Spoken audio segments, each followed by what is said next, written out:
पंतप्रधान नरेंद्र मोदी आज महाराष्ट्राच्या दौऱ्यावर असतील।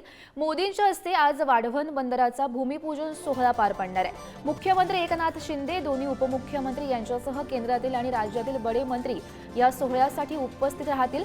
ग्लोबल फिटनेक फेस्टला सुद्धा मोदी मार्गदर्शन करणार आहेत। पंतप्रधान नरेंद्र मोदींचे आज महाराष्ट्रामध्ये 2 कार्यक्रम पार पडणार आहेत। महत्त्वाची बातमी आपण सध्या पाहतोय आणि या संदर्भात अधिकची माहिती जाणून घेऊयात। आमचे प्रतिनिधी रिद्देश हातीम सध्या आपल्यासोबत आहेत।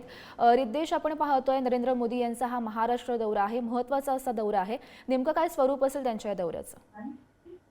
नक्कीच आपण पाहिलं तर आज पंतप्रधान नरेंद्र मोदी यांचा आज महाराष्ट्र दौरा आहे। 11 वाजताच्या सुमारास ते मुंबईतील बीकेसी इथे असलेल्या जिओ वर्ल्ड सेंटरमध्ये सर्वप्रथम ते जाणार आहे आणि तिकडे ग्लोबल इन्फोटेक फेस्टला ते तिकडे भाषण असणार आहे, तिकडे ते भेट देणार आहे आणि त्यानंतर दुपारी 1:30च्या सुमारास ते पालघरला इथे रवाना होणार आहे। या दौऱ्यादरम्यान त्यांच्याबरोबर उपमुख्यमंत्री, दोन्ही मुख्यमंत्री त्याचबरोबर राज्यपाल देखील उपस्थित असणार आहे। आपण एकंदरीत पाहिलं महत्त्वाचं म्हणजे तो पालघरचा दौरा असेल, तो महत्त्वपूर्ण दौरा असेल, कारण त्या दौऱ्यादरम्यान जवळपास 76 कोटी रुपयाचा जो वाढवण बंदर या प्रकल्पाची उभारणी होणार आहे आणि त्या प्रकल्पाच्या उभारणीसाठी ते भेट देणार आहे। जे ज्या बंदराच्या कामाचा प्रारंभ आहे पंतप्रधान नरेंद्र मोदी यांच्या हस्ते हे पार पडणार आहे। एकंदरीत पाहिलं तर त्याचबरोबर मत्स्य जे फिशरीज आहे त्या फिशरीज संदर्भात देखील अनेक प्रकल्पांचा भूमिपूजन देखील आज पार पडणार आहे। आपण जवळपास पाहिलं तर 1560 कोटींच्या प्रकल्पाचा भूमिपूजन आज पंतप्रधान नरेंद्र मोदी यांच्या हस्ते पार पडणार। त्यामुळे आजचा हा दौरा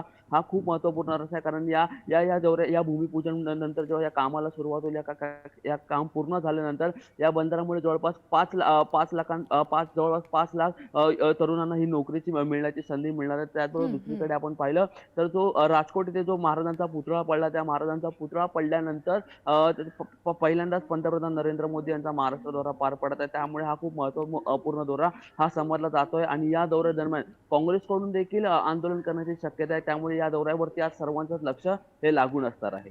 गौरी, नक्कीच रिद्देश, त्यांचा हा महत्त्वाचा असा दौरा म्हणावा लागेल। धन्यवाद दिलेल्या सविस्तर माहितीसाठी।